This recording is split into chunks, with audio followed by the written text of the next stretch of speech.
पूरे मामले पर जबलपुर हाई कोर्ट ने भी संज्ञान लिया। चीफ जस्टिस संजीव सचदेवा और जस्टिस विनय सराफ की बेंच ने स्वतः संज्ञान लेते हुए इंदौर पुलिस कमिश्नर को तलब किया। सीधे मुद्दे की बात यह है कि इस पूरे मामले में इंदौर के बड़े बड़े अधिकारियों पर भी सवाल उठने लगे हैं। इसलिए सवाल उठ रहे हैं कि आखिर ये हुआ कैसे, और इसलिए विस्तार न्यूज ने यह तय किया कि नहीं, ये कहां ऐसी स्थिति बनती है।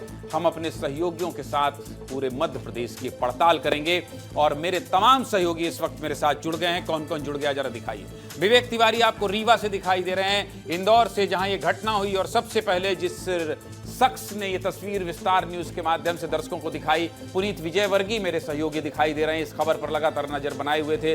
उज्जैन से मेरे सहयोगी संतोष कृष्णानी दिखाई दे रहे हैं और जबलपुर से हाईकोर्ट ने संज्ञान लिया है, जबलपुर से दुर्गेश साहू दिखाई दे रहे हैं। सबसे पहले पुनीत, मैं आपका रुख करूंगा और ये चार सहयोगी मेरे क्यों दिखाई दे रहे हैं मैं आपको बता देता हूं। ये इसलिए दिखाई दे रहे हैं कि नो एंट्री का जो वक्त होता है उस समय गाड़ी कैसे अंदर चली आई शहर के, इसकी पड़ताल करने के लिए अलग अलग रीवा, इंदौर, जबलपुर और उज्जैन से मेरे साथ लोग दिखाई दे रहे हैं। सबसे पहले मैं आपके पास पुनीत आऊं, आपके पीछे मुझे ट्रक दिखाई दे रहा है दुर्गेश, इसलिए आपसे शुरुआत करूंगा कि क्या ट्रक यहां ऐसे घूम सकते हैं जैसे घूम रहे हैं। आपके पीछे देखिए,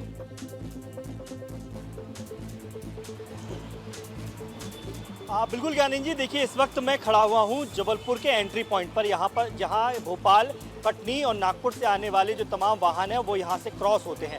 और उसी चौराहे की तस्वीरें मैं आपको दिखाऊंगा। ये देखिए, एक ट्रक इस समय जाता हुआ आपको नजर आएगा, ये वाहन ट्रक है, ये देखिए स्पष्ट तौर पर यहाँ पर नजर आ रहा है। ये एंट्री पॉइंट है, ये जबलपुर का अंधमुख बाईपास कहलाता है और इसी चौराहे से जबलपुर शहर के अंदर एंट्री की जाती है। लेकिन ये तो मेट्रो बस है, लेकिन मेट्रो बस के ठीक आगे एक ट्रक जो यहाँ पर अंदर घुसा है। दूसरी बड़ी बात मैं बताऊँ कि यहाँ पर ट्रकों को रोकने के लिए किसी भी तरह का कोई अधिकारी, कोई पुलिस विभाग का या यातायात विभाग का कोई भी कर्मचारी मुझे यहाँ नजर नहीं आता है, जिसकी वजह से इस तरह से बेधड़क जो ट्रक हैं वो शहर के अंदर चले जाते हैं और फिर जैसा कि इंदौर में हमने हादसा देखा वो हो जाता है। बड़ी ताजुब की बात होती है कि एंट्री पॉइंट है ज्ञानेंद्र जी, मैं आपको यहाँ तस्वीर दिखाऊंगा। ये देखिए, मैं जिस चौराहे पे खड़ा हूँ, अंधमुख बाईपास चौराहा कहलाता है। एक तरफ से कटनी की तरफ से ट्रक आते हैं, बड़े हैवी ट्रक आते हैं, दूसरी तरफ नागपुर से आते हैं और जो सामने वाला रोड है ये भोपाल रोड से आता है। ये भोपाल से यहाँ पर एंट्री करते हैं और ये जबलपुर शहर का एंट्री पॉइंट है। वहाँ बोर्ड देख सकते हैं, संस्कारधानी मां नर्मदा की नगरी में आपका स्वागत है। लेकिन इसी रास्ते से होते हुए अभी हमने एक जस्ट थोड़ी देर पहले एक ट्रक अंदर जाते हुए देखा है। अब यहाँ पर कायदे से बोर्ड लगा रहना चाहिए जिसमें स्पष्ट तौर पर लिखा रहना चाहिए कि इतने से इतने बजे तक एंट्री भारी वाहनों की नहीं होगी। यहाँ ऐसा कोई भी मुझे बोर्ड नज़र नहीं आता है। दूसरी बड़ी बात, यहाँ पर इस वक्त तो कम से कम पुलिस कर्मियों की तैनाती होनी ही चाहिए। अमूमन यहाँ पर जो चेकिंग पॉइंट होते हैं वो यहाँ पर लगते हैं, लेकिन आम दिनों में यहाँ पर इस तरह का कोई भी पुलिसकर्मी मुझे नज़र नहीं आ रहा है जो ऐसे भारी वाहनों को अंदर आने से रोक सके। निश्चित तौर पर बड़ी लापरवाही ज्ञानेंद्र जी, और यही वजह है कि आज जबलपुर हाईकोर्ट ने भी इसे बेहद गंभीरता से लिया है। खुद मुख्य न्यायाधीश की बेंच ने इसे स्वतः संज्ञान लेते हुए इस पूरे मामले पर सुनवाई शुरू कर दी और सीधे पुलिस कमिश्नर से जवाब मांगा है। 23 सितंबर को सुनवाई होगी और उस पर जवाब देना होगा कि आखिरकार इतनी बड़ी लापरवाही क्यों हुई और इसके पीछे कौन कौन जिम्मेदार थे, कौन से जिम्मेदार हैं। निश्चित तौर बहुत अच्छी तस्वीर आपने दिखाई। अब मैं पुनीत आपके पास आना चाहता हूं। इंदौर में आज मुख्यमंत्री थे, क्या हलचल थी? और आज तो इंदौर में निश्चित तौर पर सख्ती होगी, इस तरह से किसी ट्रक की एंट्री नहीं हो रही होगी, लेकिन आज इंदौर में क्या हलचल थी? पूरे दिन आपने क्या देखा, क्या महसूस किया? और पूरे, माफ करता हूं, माफी चाहता हूं, जरा मैं विवेक के पास जाना चाहता हूं। विवेक, आप कहां खड़े हैं? मैं आ रहा हूं, पुनीत आपके पास आ रहा हूं। आपके पीछे भी मुझे ट्रक दिखाई दे रहे हैं, ये शहर में एंट्री कर रहे हैं रीवा में, या तो फिर इधर उधर, जैसे दुर्गेश ने घूम फिर के पूरा दिखाया वो चौराहा, वैसे ही घूमते फिरते हुए आप दिखाइएगा। आपके अगल बगल ट्रक हैं, लेकिन ये बताइएगा कि अंदर जा रहे हैं या तो फिर बाहर से चले जा रहे हैं। विवेक,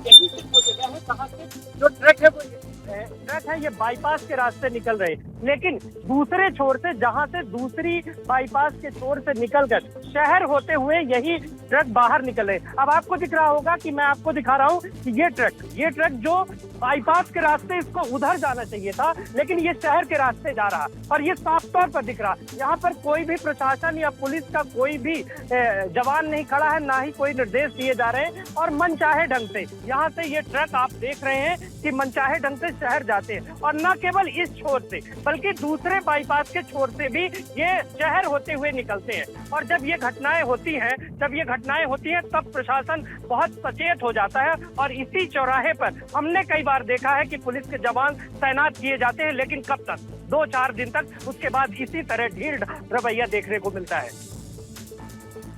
तौर पर विवेक, आपने भी जो रिपोर्ट दिखाई उसमें भी ये आंख खोल देने वाली रिपोर्ट है। जिम्मेदारों को ये देखना चाहिए। विस्तार न्यूज, अगर आप नहीं देख पा रहे हैं ट्रकों को, तो विस्तार न्यूज देख के वहां पुलिस वालों को तैनात कर दीजिए। अब मैं इसके बाद पुनीत, सवाल मेरा वही आपसे कि आज इंदौर में शहर में क्या माहौल था। आ रहा हूं संतोष इसके तुरंत बाद। पुनीत। बिल्कुल, देखिए आज सुबह से ही काफ़ी हलचल बनी हुई थी, क्योंकि सीएम मोहन यादव यहाँ पर पहुँचने वाले थे और वो पहुँचे भी और घायलों से मिले और मुआवजे की घोषणा की, जिम्मेदारों पर सजा भी दी। लेकिन ये देखिए सबसे पहली तस्वीर, ये जो सिग्नल है ये कालानी नगर चौराहा है। ये सिग्नल अभी हाल खुला है। ये रोड आता है एयरपोर्ट की तरफ से, इसी रूट से वह ट्रक आया था। यहाँ तक बिल्कुल सही था, इस चौराहे से पहले का कोई हादसा नहीं है ज्ञानेंद्र जी। ये अभी फिर ट्रक आ रहा है पुनीत, जरा देखिए। और सिग्नल क्रॉस, ये क्या है? 407 है। ये कौन सी गाड़ी है जो गुजर रही है? जी ये 407 है। ये गाड़ी निकल रही है। ये अलाउड है क्योंकि 4 पहिया वाहन है। तो इस रोड पर आगे बढ़ा था बड़ा गणपति के लिए, बड़ा गणपति चौराहे पर, यहाँ से वहाँ तक लोगों को कुचलता हुआ गया। सवाल ये भी खड़ा होता है कि आखिर यहाँ तक जो ट्रक ड्राइवर बिल्कुल सही आया, वो यहाँ से अचानक से कैसे बह गया, इस पर भी सवाल उठ रहे हैं। लेकिन अब इस चौराहे की तस्वीरें एक बार और देख लीजिए कि कितना कंजेस्टेड ये चौराहा है। यहाँ पर ट्रैफिक पुलिस के कई सारे लोग तैनात हैं। ठीक है, आज तो होगा ही, कल ये हादसा नहीं होता अगर ये सब लोग होते हैं। मैं आ रहा हूँ, ठीक है। संतोष कृष्णानी उज्जैन में, जरा उज्जैन की तस्वीर दिखाइएगा संतोष, कि उज्जैन में क्या ट्रक, हालांकि उज्जैन में एक अच्छी स्थिति दिखाई दे रही है कि आपके पीछे बहुत सारे पुलिसकर्मी हैं, लेकिन क्या ऐसी स्थिति बनती है कि वहां भी नो एंट्री के समय जो है ट्रक अंदर चले जाते हो संतोष? बिल्कुल बिल्कुल ज्ञानी जी, ये व्यस्तम सबसे बड़ा इलाका है, रेलवे स्टेशन और यहाँ पर देवास गेट बस स्टैंड पास में है। लेकिन बद से बदतर हालत इसी सबसे ज़्यादा चौराहे की है। वो तो आज विस्तार न्यूज़ की टीम यहाँ पर आकर खड़ी हुई है, तब यहाँ पर देवास गेट के थाना प्रभारी सहित तमाम पुलिसकर्मी, आप देख सकते हैं बस की भी यहाँ पर नो एंट्री है। लेकिन लगातार यहाँ पर बसें भी अनाप शनाप तरीके से चलती है, जबकि नगर निगम के MIC सदस्यों ने लगातार इस पर पत्राचार किया है। नो जोन है, उसके बाद भी यहाँ पर रात दिन भर बसें चलती है, जबकि बसों का टाइम भी रात्रि 10 बजे के बाद है इस चौराहे से आने जाने का। उसके बाद भी नहीं सुधरते हैं ये हालत। वो तो आज लगातार यहाँ पर आधे घंटे से लगभग विस्तार न्यूज़ की टीम यहाँ पर मौका मुआयना करने आई, तब से कहीं ना कहीं पुलिसकर्मी भी आप देख सकते, यहाँ पर कई लोग खड़े हैं, कई पुलिसकर्मी, उसके बाद भी आप देख सकते ये वीडियो कोच है, जबकि वीडियो कोच रात को 10 बजे के बाद इस इलाके से आती है। लेकिन आप धड़ल्ले से इंदौर से उज्जैन की तरफ ये वीडियो कोच आ रही है। और यहाँ के लोग क्या कहते हैं, हम लोगों से भी बात करते हैं, क्या समस्या रहती है यहाँ के आए दिन? समस्या भरपल्ले है, क्योंकि यहाँ जो बस आना चाहिए वो बस यहाँ से चल रही है, जबकि लिमिटेड बस रहना चाहिए। 15 मिनट बस आएगी, पुलिस वालों से बात कीजिए। दूसरी बस आएगी। संतोष, जरा पुलिस वालों से बात कीजिए कि ऐसा क्यों हो रहा है भाई। संतोष, जरा पुलिस वालों से बात कीजिए कि ऐसा क्यों हो रहा है भाई, ऐसा क्यों हो रहा है। ये यहाँ पर मुझसे दिखाई दे रहे हैं, इनसे भी बात करने की कोशिश करते हैं, क्योंकि सर कब से खड़े हैं आप लोग यहाँ पर? अभी 7 बजे चेकिंग चल रही है हमारी। बड़े बड़े वाहन तो भी निकल रहे हैं, किस प्रकार आप उनके ऊपर चालानी कार्रवाई कर रहे हैं? नहीं रोक रहे हैं, चेक कर रहे हैं और चालान बना रहे हैं। बिल्कुल देख सकते हैं, इनका यही कहना, रोक कर उन पर चालानी कार्रवाई की जा रही है। और आज पीछे पूरे ट्रक है थाने का बल संतोष, सही दिखाई दे रहा संतोष है। पीछे ट्रक गुजर रहा है, जरा देखिए। यहाँ पर बिल्कुल वो देख सकते हैं, ये ट्रक उसके बाद भी यहाँ पर गुजर रहा है। न तो इनमें किसी प्रकार का खौफ है, न किसी प्रकार का कोई यहाँ पर इंतजाम है। और पुलिस वाले खड़े हैं तो छोटे छोटे जो 2 पहिया वाहन है उनको रोका जा रहा है, लेकिन बड़े बड़े जो भारी वाहन है उनको रोकने की हिमायत की जाती है। आप देखते हैं थाना प्रभारी भी यहाँ पर घूम रही है, इनसे भी बात करते हैं। मैडम, आप सड़कों पर हैं, उसके बाद भी भारी वाहन यहाँ से गुजर रहे, किस प्रकार आप कार्रवाई कर रही हैं? भारी वाहन वैसे तो 11 बजे के भीतर मतलब शहर में आने की बिल्कुल परमिशन नहीं है। उसके बावजूद अगर वो आ जाता है तो हम प्रॉपर उसके पेपर चेक करते हैं, उसको समझाइश देते हैं। वैसे तो 2-3 दिनों से लगातार जो चेकिंग चल रही है, उसके बावजूद मतलब किसी भी प्रकार के ट्रक या ट्रैक्टर का यहाँ पर आना वीडियो कुछ बस आ रही, जबकि इसको रात को 10 बजे बाद आना चाहिए, उसके बाद भी यहाँ पर ढलाले से आती है। इस पे चालानी कार्रवाई की जाएगी। कितनी चालानी कार्रवाई है? वीडियो कोच अगर किसी के ऊपर अगर कोई हादसा होता है तो क्या चालानी से किसी की जान बच सकती है या कहीं हादसा हो सकता है, ऐसे पर क्यों लगाम कसी जाती है? नहीं, पूरा अंकुश करेंगे।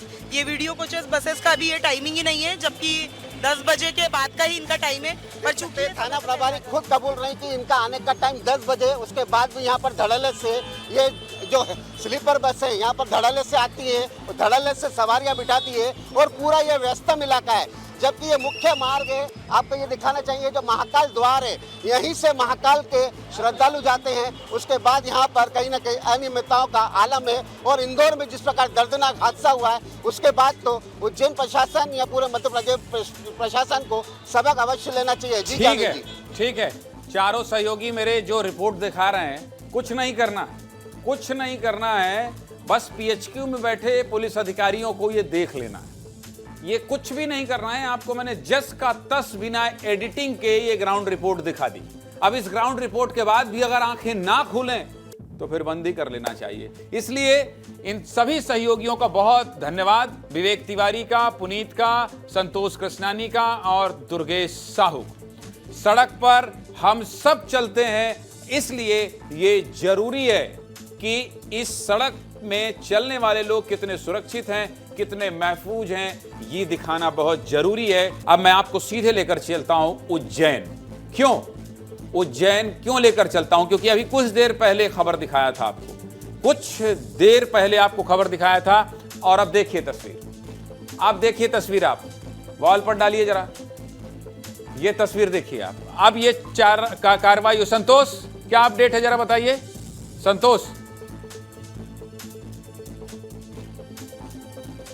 संतोष, आप दिखाइए जरा कि वहां चालानी कार्रवाई शुरू भी हो गई है क्या? चालानी कार्रवाई शुरू, कोई बात नहीं, आप कनेक्ट कर लीजिए। ये बस है और ये चालानी कार्रवाई शुरू हो गई है। संतोष देखिए, वहां पर कार्रवाई शुरू हो गई। अभी कुछ देर पहले ही मैंने ये खबर दिखाई है और इसका सीधा असर ये हुआ है कि ये कार्रवाई। हाँ संतोष, बोल रहे हैं कुछ? सर, यहाँ पर चालानी कार्रवाई की है। मैडम, तत्काल विस्तार की खबर का असर आपने तत्काल इस पर कार्रवाई भी की है। कितनी चालानी कार्रवाई की गई? देख रहे हो, रिसीवर चेक करेंगे, उसमें अगर किसी भी प्रकार की कोई टेक्निकल खामियां जो व्हीकल में चीजें है, 2-3 हमने देखा है। उसका जो मिरर ग्लास है वो भी टूटा हुआ है, साथ में जो उसका टाइमिंग है उस पे वो पहले आ चुकी है। तो दोनों चीजों पे ही कार्रवाई।